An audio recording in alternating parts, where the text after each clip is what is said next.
And welcome back my YouTube channel train your brain. तो students, आप कैसे हो? अच्छे हो? मैं आज लेकर आई हूँ आपके लिए ग्रामर की क्लास। और ग्रामर की क्लास में हम करेंगे वर्ब कराऊंगी मैं आपको एकदम बेसिक से। जो मैं आपको वर्ब कराऊंगी वो आपके स्कूल लेवल से कॉम्पिटिटिव लेवल तक बहुत ही काम आने वाला है। इसको आप बहुत ही ध्यान से पढ़ना। सबसे पहले हम पढ़ेंगे वर्ब की डेफिनेशन। तो वर्ब की डेफिनेशन देख लेते हैं क्या है। Any words that denotes an action और ए स्टेट इज वर्ब। कोई भी वर्ड जो किसको दर्शाता है, किसी एक्शन को या किसी स्टेट को दर्शाता है, वो है verb. Hence verb is also called doing word और स्टेट वर्ड। ये कौन से वर्ड हो सकते हैं? डूइंग वर्ड हो सकते हैं, स्टेट वर्ड्स हो सकते हैं। अब देखिए, मैं यहाँ पे वर्ब को बता रही हूँ, ये वर्ब है। और वर्ब को हम दो पार्ट में डिवाइड कर देते हैं। ये तो हमारा एक्शन हो गया, ये स्टेट हो गया। अब एक्शन का सेंटेंस बनाकर देखते हैं हम। आई गो टू मार्केट। यहाँ पे कौन सा एक्शन हो रहा है? गो, यानी कि जाने का एक्शन हो रहा है। अब देखिए स्टेट का, आई लव यू। अब यहाँ पे ये स्टेट दिखा रहा है कि ये लव में है, ये प्यार करता है, लेकिन ये कुछ काम तो कर नहीं रहा, ये कर रहा है सिर्फ प्यार। ठीक है, तो ये हो गया हमारा स्टेट वाला सेंटेंस, ये हो गया हमारा एक्शन वाला सेंटेंस। अब देखिए, verb can be classified into two categories. Verb को कितनी कैटेगरी में क्लासीफाई कर सकते हैं? वर्ब को हम टू कैटेगरी में क्लासीफाई कर सकते हैं। अब यहाँ पे हम, ये वर्ब है और वर्ब को हमने कर दिया क्लासीफाई। ये है हमारी फर्स्ट एक्सिलरी वर्ब और हेल्पिंग वर्ब। जो एक्सिलरी वर्ब होती है और हेल्पिंग वर्ब होती है, फर्स्ट टाइप तो हमारा ये है। दूसरा टाइप है हमारा जो हमारी मेन वर्ब है। अब सबसे पहले हम जो हेल्पिंग वर्ब और एक्सिलरी वर्ब है, इसको देखेंगे ये कौन कौन सी होती है। ये होती है हमारी, इनके भी है, देखो हमने यहाँ पे दो पार्ट कर दिए हैं। एक तो है हमारी मोडाल्स और दूसरी है हमारी प्राइमरी एक्सिलरी वर्ब। अब प्राइमरी एक्सिलरी वर्ब में देखेंगे हमारी क्या क्या हो सकती है। उसमें हमारी बी वाली, डू वाली और हैव वाली फॉर्म हो सकती है। बी वाली फॉर्म में हमारी क्या होती है? वी, इज, एम, आर और वाज वर होते हैं। और डू वाली में डू, डज, डिड होते हैं। हैव वाली में हैज, हैव और हैड होते हैं। ये होती है हमारी प्राइमरी एक्सिलरी वर्ब। अब हम देखेंगे अपनी मेन वर्ब को। अब जो हमारी ये मेन वर्ब है, इसकी हम देंगे यहाँ पर डेफिनेशन। ये देखिए इसकी definition. Main verb, the word that express an act और एक्वेरेंस। वो चीज़ होती है मेन वर्ब जो किसी काम को, किसी अवस्था को, किसी को दर्शाता है, वो होता है हमारा verb. If A helping verb comes with main verb, the helping verb will come before the main verb. जो हेल्पिंग वर्ब है वो मेन वर्ब से पहले आ सकती है, नहीं भी आ सकती है। ठीक है, तो अगर ये आएगी पहले तो बाद में आएगी हमारी मेन वर्ब और पहले आएगी हेल्पिंग वर्ब। ये रूल होता है कि हेल्पिंग वर्ब पहले आएगी और मेन वर्ब बाद में आएगी। अब देखो, मैं आपको एक्सिलरी वर्ब, मोडाल्स, इन सब को अलग अलग से समझाऊंगी। सबसे पहले देखेंगे हम एक्सिलरी वर्ब्स को। अब देखिए ये क्या होती है। They are used in addition to others verbs, these are also called helping verb. ये किस लिए होते हैं? ये दूसरी वर्ब्स के सहयोग के लिए होती है। इनको हम हेल्पिंग वर्ब भी कहते हैं। ठीक है, और मोडाल्स को देख दिए। मोडाल्स एक्सिलरी वर्ब होती है जो, they are also called helping verb. इनको भी हेल्पिंग वर्ब कहते हैं। ये कौन कौन सी होती है? Can, could, may, might, shall, will, would, should, must and ought to are called complete modals और मोडाल्स एक्सिलरी वर्ब। अब इनके हम देख लेंगे एग्जाम्पल। जैसे कि हम एग्जाम्पल देखेंगे। सबसे पहले example A, she can run fast. यहाँ पर जो ये कैन है ये है हमारी मोडाल्स और जो रन है ये है हमारी मेन वर्ब। जो ये कैन है ये क्या है, एडिशन वर्ब है रन की, यानी कि ये हेल्पिंग वर्ब है। इससे ये कैपेसिटी दिखा रहे हैं। कैन क्या दिखाती है, कैपेसिटी दिखाती है रन की, कि वो कितना तेज दौड़ सकता है। अब हम और ज़्यादा समझने के लिए एग्जाम्पल बी ले लेते हैं। ये है यू शुड स्टडी इंग्लिश। यहाँ पर जो शुड है ये है हमारी मोडाल्स और जो स्टडी है ये है हमारी मेन वर्ब। तो ये किसकी हेल्प कर रही है, शुड हेल्प कर रही है स्टडी की। ये स्टडी के लिए एक हेल्पिंग वर्ब की तरह यूज हुई है। अब एक होगी हमारी एक्सिलरी वर्ब, एक होगी हमारी मोडाल्स एक्सिलरी वर्ब। अब नंबर 3 देखिए हमारी मार्जिनल एक्सिलरी वर्ब। अब देखिए ये कौन सी होती है, आओ इनको समझेंगे। ये होती है हमारी, देखो ये 3 जो ये वर्ब है ये हमारी होती है मार्जिनल एक्सिलरी वर्ब। कौन कौन सी है, use to, need and dare. ये है हमारी मार्जिनल एक्सिलरी वर्ब्स। अब ये कैसे है, अब देखिए नीड एंड डेयर्स, ये क्या है, ये हमारी मोडाल्स भी हो सकती है और मेन वर्ब भी हो सकती है। इसी तरह जो यूज टू है वो हमारी मोडाल्स भी हो सकती है एंड एडजेक्टिव भी होती है। तो इसको हम कहेंगे मार्जिनल एक्सिलरी वर्ब, जो दोनों का काम कर सकती है, मोडाल्स का भी, मेन वर्ब का भी, मोडाल्स का भी, एडजेक्टिव का भी।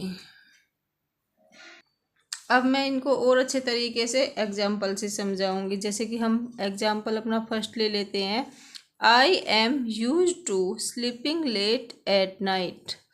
अब यहाँ पर जो आई है ये आई के बाद एम है जो हमारा वो मेन वर्ब है, और मेन वर्ब के बाद यूज टू है वो हो गया हमारा adjective.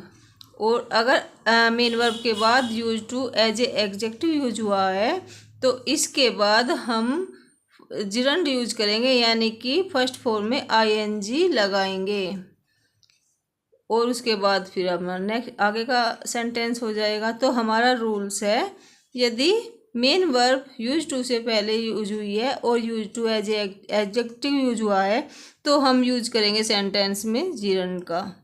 Hair use to means to becomes habitat. यहाँ पे यूज टू का क्या मतलब है कि ये हैबिटेट है, यानी कि क्या हुआ, I am use to sleeping late at night. मैं जाया करता हूँ क्या, लेट नाइट्स, यानी कि लेट नाइट में सोने जाया करता हूँ, यानी कि ये मेरी हैबिट है, ये मेरा रोज़ का काम है, ये मेरी हैबिट हो चुकी है कि मैं रात में लेट में सोता हूँ। अब यूज टू का हम नेक्स्ट एग्जाम्पल देख लेंगे। I used to sleep late at night. यहाँ पे यूज टू क्या है, यहाँ पे यूज टू एक मोडाल्स है, तो इसलिए इसके बाद हम फर्स्ट फॉर्म लगाएंगे, क्योंकि मोडाल्स के बाद क्या फॉर्म आती है, वर्ब की बेस फॉर्म आती है। किसी भी मोडाल्स के बाद हम वर्ब की बेस फॉर्म यूज करेंगे। Here use to means past routine. यहाँ पर यूज टू का क्या मतलब है, पास्ट रूटीन, है कि पास्ट में हुआ करता था वो काम, और पहले सेंटेंस में क्या था, पहले सेंटेंस में था जो वर्तमान में हैबिट हो रही है, यानी कि पहले से ही मैं वो अब तक का वो काम कर रहा हूँ, वो हो गई हमारी एक हैबिट। अब हम नेक्स्ट एग्जाम्पल में नीड के एग्जाम्पल देखेंगे, जैसे कि आई नीड यू। यहाँ पर नीड हमारी क्या है, नीड है हमारी यहाँ पर मेन वर्ब, मुझे तुम्हारी ज़रूरत है। अब नेक्स्ट एग्जाम्पल में देखेंगे कि यहाँ पर जो नीड है ये एक मोडाल की तरह यूज आई है, you need not come tomorrow. तो यहाँ पर नीड क्या है, एक मोडाल है, और इसके बाद आएगा डेयर इन्फिनिट, वर्ब की बेस फॉर्म, ठीक है। यहाँ पे टू का यूज नहीं आएगा, टू कम नहीं आएगा, बेयर इन्फिनिट आएगा, और ये हमारा बिना टू के, बिना प्रीपोजिशन के ही वर्ब की बेस फॉर्म आएगी। अब नेक्स्ट एग्जाम्पल देख लेते हैं। मैं आपको नेक्स्ट एग्जाम्पल में डेयर को अच्छे से समझाऊंगी। She does not dare to come home late. जो यहाँ पे डज है वो होगी हमारी हेल्पिंग वर्ब, और डेयर है वो है हमारी मेन वर्ब। और इसके बाद इन्फिनिट यूज हुआ है और इन्फिनिट में हम टू लगाएंगे, टू प्लस वर्ब की फर्स्ट फॉर्म। ये हमारा एक ग्रामर का रूल है कि अगर डेयर मेन वर्ब की तरह यूज आया और उससे पहले हेल्पिंग वर्ब हो तो टू प्लस वर्ब की फर्स्ट फॉर्म आती है। अब हम अपने नेक्स्ट एग्जाम्पल से डेयर को और अच्छी तरह से समझेंगे। ये है आई डेयर नॉट एंटर। यहाँ पर जो डेयर है वो है हमारी हेल्पिंग वर्ब मोडाल्स और इसके बाद आएगी वर्ब की बेस फॉर्म, डायरेक्ट इन्फिनिट आएगा यहाँ पर, यानी कि वर्ब की बेस फॉर्म आएगी। अब देखिए एक एग्जाम्पल और देती हूँ मैं आपको। You need not to worry now. क्या ये टू यहाँ पर ठीक है? नहीं, ये टू यहाँ पर ठीक नहीं है, क्योंकि अगर हमारा नीड है क्या है, मोडाल्स है, तो यहाँ पर क्या आएगा, डायरेक्ट इन्फिनिट आएगा, वर्ब की बेस फॉर्म आएगी। अब हम important point on auxiliary verb पर इम्पोर्टेंट पॉइंट देखते हैं क्या है। फर्स्ट रूल है हमारा, modal auxiliary verbs are not used as main verb, they are used as only helping verbs. जो मोडाल एक्सिलरी वर्ब होती है वे हमारी मेन वर्ब की तरह यूज नहीं होती, वे केवल हमारी हेल्पिंग वर्ब की तरह यूज होती है। एग्जाम्पल देखिए, हम एग्जाम्पल से बहुत अच्छी तरीके से समझ पाएंगे। I can lift this box. यहाँ पे जो कैन है ये है हमारी हेल्पिंग वर्ब, ये हमारी मोडाल्स भी है, और जो लिफ्ट है ये है हमारी मेन वर्ब। तो क्या हुआ कि हमारी मोडाल है, हेल्पिंग वर्ब है, उसके पास बाद आई हमारी मेन वर्ब की बेस फॉर्म। बेस फॉर्म होती है वर्ब की फर्स्ट फॉर्म। अब एग्जाम्पल 2 में हम अच्छे तरीके से समझेंगे कि और कैसे यूज होता है इनका। We should work hard.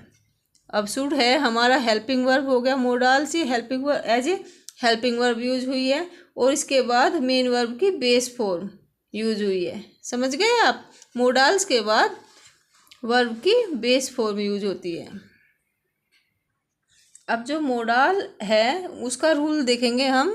Second, modal auxiliary verb are non finite verbs, their form do not change with subject, person और नंबर। ये नॉन फिनिट वर्ब होती है, ये किससे चेंज नहीं होती, ये ना सब्जेक्ट से चेंज होती, ना पर्सन से चेंज होती, ना नंबर से चेंज होती। पर्सन बदल जाएगा, नंबर बदल जाएंगे, सब्जेक्ट बदल जाएगा, लेकिन अगर मोडाल्स हमारी कैपेबिलिटी दिखा रही है तो वो कैन ही यूज होगी। ठीक है, अगर रिक्वेस्ट दिखा रही है तो शुड ही यूज होएगी, चाहे वो यू हो, चाहे आई हो, चाहे वी हो। अब देखिए यहाँ पे, we can help you, she can help you. ठीक है, तो यहाँ पे हमारा क्या मोडाल यूज हुआ, can. You should understand your friends. अब मैं ये भी कह सकती हूँ he can help you, gender बदल गया, पर्सन बदल गया, लेकिन मोडाल्स वही यूज हुई। यू कैन हेल्प मी, यहाँ पर क्या हुआ, यहाँ पे फिर पर्सन चेंज हो गया, सब्जेक्ट चेंज हो गया, लेकिन हमारी मोडाल्स वही यूज हुई। ऐसे ही you should understand your friends. अब इसको मैं ऐसे भी कह सकती हूँ कि I should understand my friends. अब रूल्स देखिए। Third, ought and used always follow by infinite to plus verb की बेस फॉर्म। ये हमारे जो मोडाल्स है ओट एंड यूज्ड, ये हमेशा किसको फॉलो करते हैं, ये टू प्लस वर्ब की बेस फॉर्म को फॉलो करते हैं। ओट के बाद और यूज्ड के पास टू प्लस वर्ब की बेस फॉर्म आएगी। अगर नहीं आया तो हमारा सेंटेंस हो जाएगा गलत और यहाँ पर कट जाएगा हमारा 1 मार्क्स। अब इसको मैं एग्जाम्पल से आपको बहुत अच्छे से समझा पाऊंगी। We ought to respect our parents. तो यहाँ पे ओट के बाद हमारा क्या आया है, टू प्लस वर्ब की बेस फॉर्म। ये है हमारी मोडाल्स और इसके बाद टू प्लस वर्ब की बेस फॉर्म आई है। अगर एग्जामिनर ने टू नहीं लगाया, ओट ऑफ लगा दिया, अदर प्रीपोजिशन लगा दी, तो हमारा ये हो जाएगा गलत और हमको ये मिस्टेक ढूंढनी है, यानी कि कोई एरर का क्वेश्चन आ गया और हमको ये ढूंढना हुआ, तो ये हमको याद करना है कि ओट के बाद टू आएगा।